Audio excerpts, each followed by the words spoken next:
Պարոն Վարդանյան, ուրեմն ասում եք պետությունը գործառույթ չունի, հենց տեղից սկսեմ, հիմա կոլապսա էներգետիկայի ոլորտում եւ այլ 7 տարի իշխանության եք,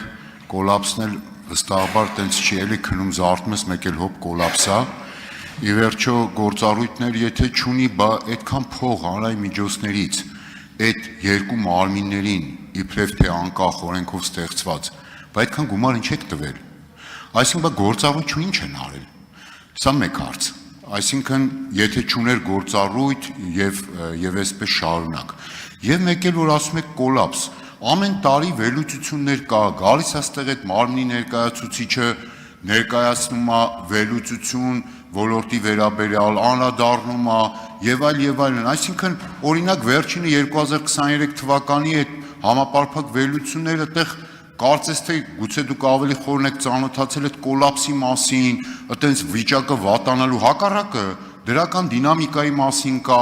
որ կորուստները որ եղել են միջև, ասենք, հեծը, այդ կորուստներն են նվազել, այսինքն այդ դրական դինամիկաներ եւ այլն, մեկ էլ հիմա եկել եք ասում եք կոլապս, մարմին կա, գործառույթ չկա, փողն էլ փաստորեն հենց հիմա ասում եք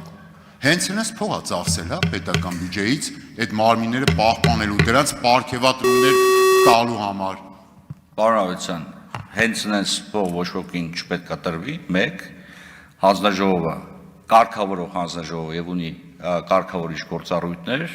հանձնաժողովը ունի նաեւ կանխարգելիչ գործառույթներ, բայց դրանք բավարար չեն էներգետիկայի բնագավառում ազգային անվտանգության, սպառողների իրավունքների պաշտպանության հետ կապված հարցերի պարագայում օպերատիվ որոշումների կայացման եւ համակարգի կառավարելիությունը երաշխավորելու հարցում։ Եվ եւս մեկ անգամ ասում եմ, խոսքը վերաբերվում է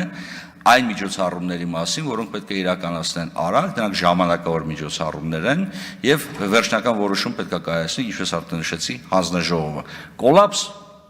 մոտավորապես պատկերացրեք հետեւյալ իրավիճակը, էլեկտրոավտոմեքենաների քանակը,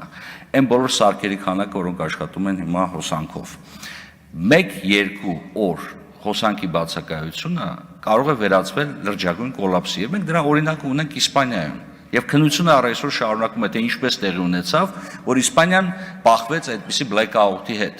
Եվ դրա հետևանքները կարող են իրոք անկանխատեսելի լինել։ Հիմա ինչ չեք ուզում, որ պետությունը ունենա միջոցներ կանխարգելելու նման իրավիճակները։ Թակվի Թոմասյան։ Արձագանք կա։ Արձագանք։ Ուզում ենք շատ բան ենք ուզում, բայց ես ձեր չափ ճարպկություն չունեմ քաղաքական բան, դրա համար ուղիղ հարցը ստամ, էլի։ Եթե ազնվություն ունենաք, այդպես պատասխանեք, կարծում եմ ունեք այդ չափ ազնվություն։ Այսինքն այդ հայտարարությունը հայտնի որ չլներ, այդ եկեղեցու պաշտպանության վերաբերյալ էցի սեփականատիրոջ։ Դուք այսօր հենց հիմին այստեղ այդ նախագիծը զեկուցելու էիք։ Մի րոպե ավարտեմ, երկրորդ հարցը։ Հիմա այդ կոլապս եւ այլն, մի քանի ժամանակ առաջ այդպիսի խոսույթ չկար, հակառակը ավելի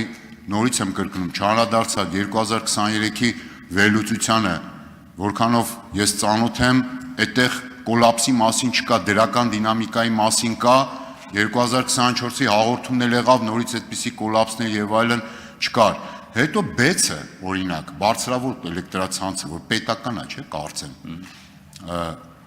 Այդտեղ հեչ խնդիր չկա, այսինքն այսքան այս կոլապսի մասին, որ խոսում եք, սենց բերել եք, ֆիքսվել եք մենակ հեծի վրա, նեղ քաղաքական վստահաբար դրդապատճառներով։ Այդ բեցը տենց նորմալ, որ դուք եք կառավարում որպես պետություն, այսպես նորմալ, հա։ Չէ, բայց դրա պատասխանատվությունը կրում է պետությունը, սա բեցի մասը։ Երկրորդը, մի հարցում ազնվորեն ձեր հետ պետք է համաձայնվեն։ Այո, շատ ժամանակավրեպ նախագիծը շուտ պետք է բերվեր։ 10 տարի առաջ, 15 տարի առաջ, 20 տարի առաջ։ Այս խուժան սեփականաշնորհման գործընթացներ պետք է սկզբանե ուշադիր լինել։ Պետք չէր պետության մեջ պետություն կառուցել, առումով ձեր հետ համաձայն եմ, ուշացած է եւ ներողություն եմ խնդրում, որ ուշացրել ենք։ Ինչ վերաբերում է մնացած էլեմենտներին էներգետիկայի համակարգում, ընդունում եք, պարոն Ավետիսյան, որ սա ռազմավարական նշանակություն ունեցող ենթակառուցվածք է, բայց ռազմավարական նշանակություն ունեցող կառուցվածքը կարա հայտնվի մասնավորի, ել չեմ ասում ընտանիքի ձեռքում։ Մեկ այդպիսի պետություն ենք ուզում ձեզ հետ։ Դաշնակցության գաղափարական հենքը այդպիսին է, հա, թույլ է տալիս պետության մեջ ունենալ պետություն, սա ամենավտանգավոր բանն է։ Ես ինձ թվում է անկեղծ պատասխանեցի այն հարցին, որ դուք տվեցիք։ Չմոռանաք հավանել տեսանյութը եւ բաժանորդագրվել Civic AM-ի YouTube-յան էջին։